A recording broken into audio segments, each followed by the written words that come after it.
رقص. اس ناول کو تحریر کیا ہے ایمان خان نے. ہاں یہ ٹھیک ہے، تم نے کسی کے سامنے رقص نہیں کیا، نہ تم کوٹھے میں رہتے ہوئے بھی طوائف نہیں ہو، نہ تمہاری آج تک کسی نے قیمت نہیں لگائی، تمہیں اس بات پہ غرور ہے نا. اس نے کچھ اتنے زور سے اس کا بازو پکڑا کہ چوڑیاں ٹوٹ کے اس کا بازو اور وہاج کا ہاتھ بھی زخمی کر گئی تھیں. اس کی آنکھوں میں درد کے مارے پانی جمع ہونے لگا اور وہاج کی آنکھوں میں جیسے خون اتر آیا تھا. میری ایک بات کان کھول کے سن لو، اب تم رقص بھی کرو گی اور تمہاری قیمت بھی لگے گی، اور تمہاری قیمت میں لگاؤں گا. اب تمہیں وہاج خان پہ ہاتھ اٹھانے کا انجام پتہ چلے گا، اور تمہیں بتاؤں گا کوٹھے پر رہنے والی عورت اگر رقص نہ بھی کرے تو وہ طوائف ہی ہوتی ہے. تیار رہنا، اس تھپڑ کی قیمت تمہیں چکانی پڑے گی. ایک جھٹکے سے اس کا ہاتھ چھوڑ کے وہ تیزی سے باہر نکل گیا اور وہ بے بسی سے اس جنونی انسان کو دیکھ کر رہ گئی. محسن، تم بدنام بہت ہو، جیسے ہو پھر بھی اچھے ہو. صبح کی ریشمی کرنیں دھیرے دھیرے اس پوری حویلی کو اپنی لپیٹ میں لے رہی تھیں. آسمان آج صاف تھا. چوڑے آسمان کے سینے پہ سورج چمک رہا تھا. لمبے گھنے اس پرانے درخت پہ پرندوں نے اپنے گھونسلے بنا رکھے تھے، جو سہمی ہوئی آوازیں نکال کے اس سناٹے کو توڑنے کی ناکام کوشش کر رہے تھے. اس بڑی حویلی میں معمول کے مطابق چہل پہل تھی.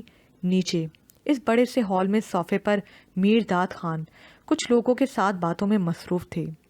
سفید کاٹن کے سوٹ میں چوڑی پیشانی والے وہ بزرگ اس عمر میں بھی خوبرو لگتے تھے. آدھا سر کالا اور آدھا سفید تھا. داڑھی کے بالوں میں بھی چاندنی اتر آئی تھی، لیکن آج بھی وہی رعب باقی تھا. پورے گھر میں ہر انسان ان سے بات کرنے سے خوف کھاتا تھا سوائے وہاج کے. اس کی ایک وجہ شاید یہ بھی تھی کہ وہ اس خاندان کا اکلوتا چشم و چراغ تھا. ابھی بھی وہ تیسری بار ملازم کے ہاتھ بلاوا بھیج چکے تھے، لیکن وہ یہاں نہیں آیا تھا. حویلی کی پچھلی طرف کچن میں کھڑی دو عورتیں سر جوڑے باتوں میں مصروف تھیں. میر داد کی بڑی بہو اور وہاج کی ماں رضیہ، اور چھوٹی اور سب سے لاڈلی بہو مہر النساء. ہال میں بیٹھے سب نفوس نے سر گھما کے دیکھا تھا. وہ بکھرے بالوں کے ساتھ ٹراؤزر شرٹ پہنے ہی سیڑھیوں سے نیچے اتر رہا تھا. وہاں بیٹھے دو اجنبی چہروں نے عجیب سی نظروں سے اسے دیکھا تھا اور میر داد خجالت سے مسکرائے تھے. پھر سیڑھیوں سے اترتے وہاج کو افسوس سے دیکھا تھا. پتہ نہیں وہ اتنا صاف گو تھا یا انہیں چڑھانے کے لیے ایسی حرکتیں کرتا تھا. وہ اب ان کے سر پہ پہنچ آیا تھا. وہ ایک نظر اسے دیکھ کے پھر میر داد کی طرف متوجہ ہو گئے تھے. وہ بھی سر جھٹک کے صوفے پہ بیٹھ گیا تھا. وہ 3 پیس سوٹ میں ملبوس دو کم عمر نوجوان حلیے سے کوئی رپورٹر لگتے تھے. شہباز خان اور رجب خان کسی کام سے دوسرے گاؤں گئے ہوئے تھے، اسی لیے میر داد نے وہاج کو میڈیا کے سامنے کیا. حالانکہ اچھائی کی امید انہیں اس کے ساتھ کبھی بھی نہیں تھی، اور اب انہیں اپنی غلطی کا احساس ہو رہا تھا. تو خان جی، آپ گاؤں کے بڑے ہیں اور گاؤں کے لوگوں کے خیر خواہ بھی ہیں. ہمیں لگتا ہے آپ سے بڑھ کے کوئی بھی گاؤں کے مسائل کو حل کرنے میں ہماری مدد نہیں کر سکتا. کیمرہ سیٹ ہوا تھا. اس رپورٹر نے مسکرا کر انٹرویو کا آغاز کیا تھا. میر داد خان نے مسکرا کے محض سر ہلا دیا تھا. وہ بوریت سے کچھ دیر انہیں دیکھتا رہا، پھر سیدھا ہو کے بیٹھا. ایسی محفلوں میں میرا کیا کام ہے ویسے؟ اس نے لاپرواہی سے کہا. تو تینوں نے چونک کے وہاج کی طرف دیکھا تھا، جو بور سا لگتا تھا.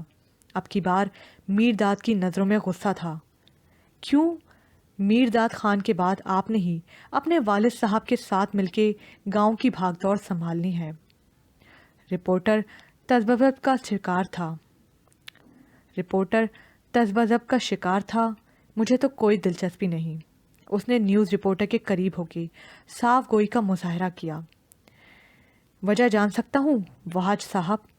گفتگو کا موضوع بدل گیا تھا. رپورٹر اس دفعہ ریٹنگ کے لیے قدرے دلچسپی سے اس کی طرف پلٹا. پروگرام لائیو جا رہا تھا اور میر داد سوائے ماتھے سے پسینہ صاف کرنے کے علاوہ اور کر بھی کیا سکتے تھے؟ میں آپ کو بھی بتانے میں دلچسپی نہیں رکھتا، اس نے مسکرا کے جواب دیا تھا.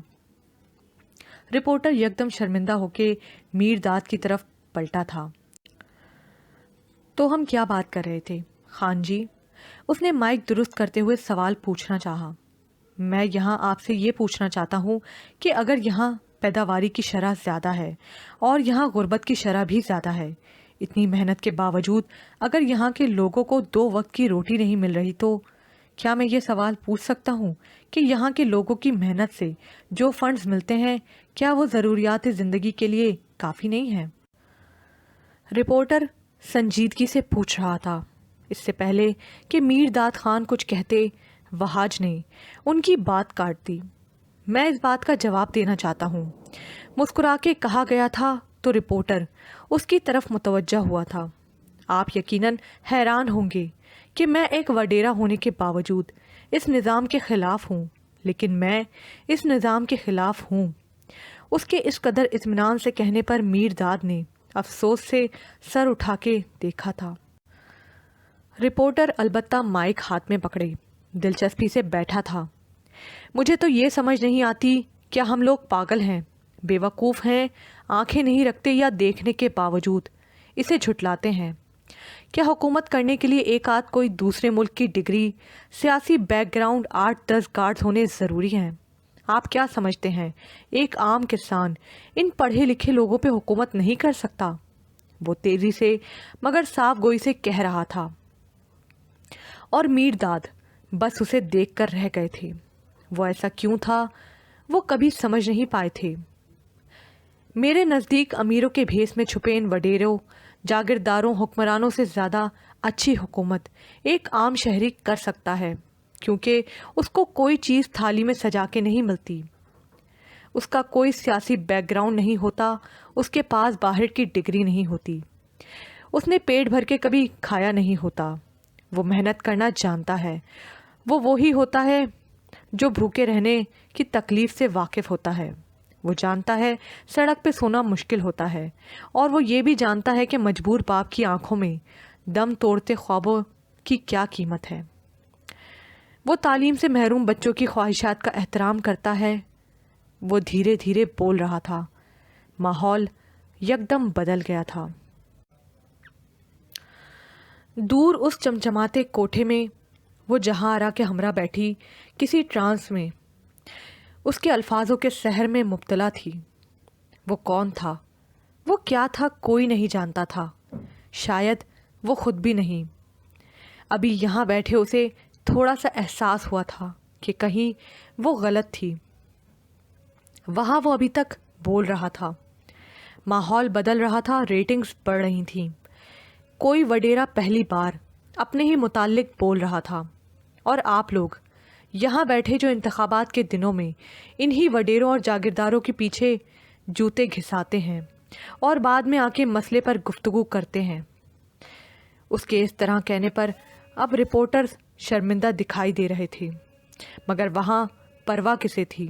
میں جانتا ہوں میری یہ سب باتیں بہت سے لوگوں کو ناگوار گزریں گی، میر داد کو دیکھتے ہوئے کہا گیا تھا۔ وہ تپش بھری نظروں سے اسے دیکھ رہے تھے اور دور اس کوٹھے میں کوئی ٹکٹکی باندھے اسے دیکھ رہی تھی۔ لیکن میرا ماننا یہ ہے کہ اگر سچائی آپ کو ناگوار نہیں گزری تو وہ سچائی ہے ہی نہیں، یا آپ نے اسے دل سے قبول کیا ہی نہیں ہے۔ میرا شمار ان لوگوں میں ہوتا ہے جب وہ بولتے ہیں تو لوگوں کے دلوں میں زہر اور چہروں پہ مسکان ہوتی ہے، لیکن میرے نزدیک صاف گوئی غلط چیز نہیں ہے۔ کہہ کے کندھے اچکا کے پیچھے ہو گیا تھا، اور نیوز رپورٹر لاجواب۔ اب یہاں مزید گفتگو کا کوئی فائدہ نہیں، اگر ہے بھی تو میں مزید حصہ لینے کے حق میں نہیں ہوں، لہٰذا چلتا ہوں۔ وہ مسکرا کے کہتا ہوا اٹھ کھڑا ہوا، اور وہ یکدم اس کے حصار میں سے نکل آئی تھی۔ نیوز رپورٹر اپنی شرمندگی مٹانے کے لیے اختتامی جملے بول رہا تھا۔ میر داد وہاں سے اٹھ کے جا چکے تھے، اور جہاں آرا وہیں بیٹھے کچھ سوچ رہی تھی۔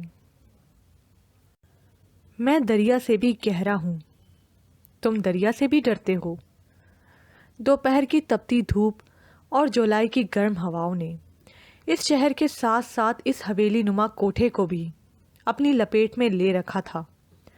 چھت کے ساتھ لٹکا قدیم زمانے کا پنکھا دھیرے دھیرے چل رہا تھا۔ اس کمرے میں 2 نفوس کی موجودگی کے باوجود خاموشی تھی۔ چمکیلی ساڑی میں ملبوس بالوں کی لمبی چوٹی بنائے وہ بھرے ہوئے جسم والی عورت تکیے کے ساتھ ٹیک لگا کے بیٹھی تھی، اور سامنے ہی سفید کاٹن کے لباس، اوپر واسکوٹ پہنے، سامنے کے 2 بٹن گرمی کی وجہ سے کھول رکھے تھے۔ چہرہ سپاٹ تھا۔ مطلب آپ یہ کہہ رہے ہیں کہ آپ ابھی بھی اسی سے ہی نکاح کرنا چاہتے ہیں؟ بیگم نگار نے اس کے لہجے میں اس دفعہ طنز کیا۔ آپ کو پتا ہے میرا نام کیا ہے؟ وہ تھوڑا آگے ہوا۔ وہاج خان، اس نام پر زور دیا گیا تھا۔ میں جو بات ایک دفعہ ٹھان لیتا ہوں وہ کر کے رہتا ہوں، اور اب میری ضد ہے کہ میں اس سے نکاح کروں گا کسی بھی قیمت میں، اور میں بناؤں گا اسے اپنی طوائف۔ اسے بہت غرور ہے نا، اسے کوئی استعمال نہیں کر سکتا، میں کروں گا اسے استعمال، اور پھر اسے کسی ٹشو کی طرح پھینک دوں گا۔ اس کے لہجے میں غرور اور نفرت تھی۔ تو اس میں ہم آپ کی کیا مدد کر سکتے ہیں؟ وہ روکھے لہجے میں بولی۔ آپ نے صرف اس کی ماں کو منانا ہے، چاہے جیسے بھی، اسے میں خود منا لوں گا۔ اس نے جھٹ سے انہیں کام بتایا تھا۔ نہیں خان جی، وہ نہیں مانے گی۔ نگار بیگم نے جان چھڑانی چاہی تھی۔ اس نے جیب سے نوٹ نکالے اور اس کے سامنے رکھ دیے۔ انہوں نے ایک نظر دیکھا اور فوراً جواب دیا۔ معذرت۔ 2 ٹوک جواب آیا تھا۔ اس نے نوٹوں میں اضافہ کیا تھا۔ انہوں نے پھر ایک نظر دیکھا تھا، اب کی بار سر نفی میں ہلایا تھا۔ اس نے اور اضافہ کیا تھا۔ ہم سوچیں گے کہتے ہوئے اٹھا لیا تھا۔ وہ دھیرے سے مسکرایا تھا، جیب سے سگریٹ نکالا تھا، ایک کش بھری۔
آپ ایسا کچھ نہیں کریں گے، انہوں نے ایک انگلی اٹھا کے ضبط سے کہا۔ وہ زور سے ہنسا۔ اور میں ایسا کیوں نہیں کروں گا؟ مجھے اس کے بدلے کیا ملے گا؟ اس نے تکیہ درست کر کے دلچسپی سے کہا۔ جو آپ کہیں۔ آپ کو زرپاش چاہیے نا؟ ہم کچھ بھی کریں گے، وہ آپ کی ہی ہوگی۔ اب ان کا انداز منت بھرا تھا۔ ٹھیک ٹھیک، لیکن یہ تو ہو گیا اس بات کو چھپانے کا معاوضہ۔ اب قانون کو نہ بتانے کا کیا معاوضہ دیں گی؟ اس نے معصومیت سے کہا۔ وہ ناسمجھی سے اسے دیکھنے لگی۔ میں سمجھاتا ہوں، زیادہ نہیں، 5 لاکھ دے دیں۔ بہت آرام سے ڈیمانڈ کی گئی تھی۔ ہمارے پاس اتنے پیسے کہاں سے آئے؟ وہ بیچارگی سے بولی۔ ارے آپ کے ہاتھ میں پکڑے ہوئے ہیں۔ وہ یکدم اٹھ بیٹھا، مسکراتے ہوئے جوش سے بولا۔ وہ اس کا منہ دیکھ کے رہ گئیں۔ پھر وہ نوٹ دوبارہ وہیں رکھ دیے۔ اس سے جیتنا مشکل تھا۔ وہ وہاج خان تھا۔ وہ لوگوں کے دماغوں کے ساتھ کھیلنا جانتا تھا۔ نوٹ جیب میں ڈال کے وہ باہر نکل گیا۔ نگار بیگم کلس کر رہ گئی۔ اب تو آنکھوں میں فقط دھول ہے کچھ یادوں کی۔ ہم اسے یاد بھی آئے تو کب یاد آئے؟ باہر ٹیبل کے اوپر پڑے گلدان سے تیزی سے کوئی ٹکرایا تھا، اور وہ زمین بوس ہو کے کسی کے پاؤں پہ جا کے گرا تھا۔ اس کی نظر اس کے سفید پاؤں سے ہوتے ہوئے اس کے چہرے تک گئی تو ایک لمحے کے لیے اس کے تاثرات بدلے۔ چہرے پر سختی در آئی، وہ درد کی شدت سے زمین پہ بیٹھ گئی تھی. سفید پاؤں خون سے بھر گیا تھا اور ساتھ ہی زمین کو بھی لال کر گیا تھا. پتہ نہیں کیوں اس کا دل پسیج رہا تھا. وہ اسے نظر انداز کرتا آگے بڑھ گیا، لیکن وہ 2 قدم سے آگے نہیں جا پایا. پھر پلٹا، زمین پہ بیٹھا اسی دن کی طرح، جیب سے رومال نکالا اور اس کے پاؤں پہ باندھنے لگا. وہ چپ چاپ نظریں جھکا کے بیٹھی رہی. وہ اٹھ کھڑا ہوا، جانے لگا. جب اس نے پکارا، وہ رکا مگر پلٹا نہیں. ہمیں آپ سے کچھ بات کرنی تھی. وہ کچھ تذبذب کا شکار لگتی تھی، اس لیے رک رک کر بول رہی تھی. ہم سے غلطی ہو گئی ہے، ہم آپ سے معافی چاہتے ہیں. اس نے شرمندگی سے سر جھکا کے کہا. وہ اس چیز کی توقع نہیں کر سکتا تھا، اس لیے فوراً پلٹا. میں اتنی جلدی معاف نہیں کرتا لوگوں کو، سختی سے کہہ کے جانے لگا. جب وہ فوراً سے بول پڑی، آپ جو بھی کہیں گے ہم کریں گے، بس ہمیں معاف کر دیں. لہجے میں التجا تھی. وہ زو معنی انداز میں ہنسا، پھر پلٹا. جو ہم کہیں مانیں گی؟ اس کے قریب بالکل اس کے سامنے آ کھڑا ہوا. اس کی آنکھوں میں دیکھا. مجھ سے شادی کر لیں. چہرے پہ ہونس تپش بھری مسکراہٹ تھی. وہ جسے مسکراہٹ سمجھ رہی تھی وہ اصل میں آگ تھی جو اسے لپیٹ میں لینے کے لیے تیار تھی. وہ کچھ بھی نہ بول پائی، بس منہ کھولے اسے دیکھ رہی تھی. کہیں مانیں گی؟ دوبارہ پوچھا گیا تھا. نہیں نا. وہ اٹھ کھڑا ہوا. پھر معافی بھی نہیں مل سکتی. وہ وہاں سے چلا گیا اور وہ اسے روک بھی نہ پائی. پہلی دفعہ دل کو کچھ ہوا تھا، مگر کیوں؟ چاند سے کہہ دو بے دھڑک اترے، گھر میں در و دیوار نہیں ہم ہیں. یہاں پر یہ پارٹ اختتام کو پہنچا. مزید پارٹ سننے کے لیے اردو ناول زبر پرائڈ کو لائک کیجیے، سبسکرائب کیجیے، شیئر کیجیے، کمنٹ کرنا مت بھولیے گا.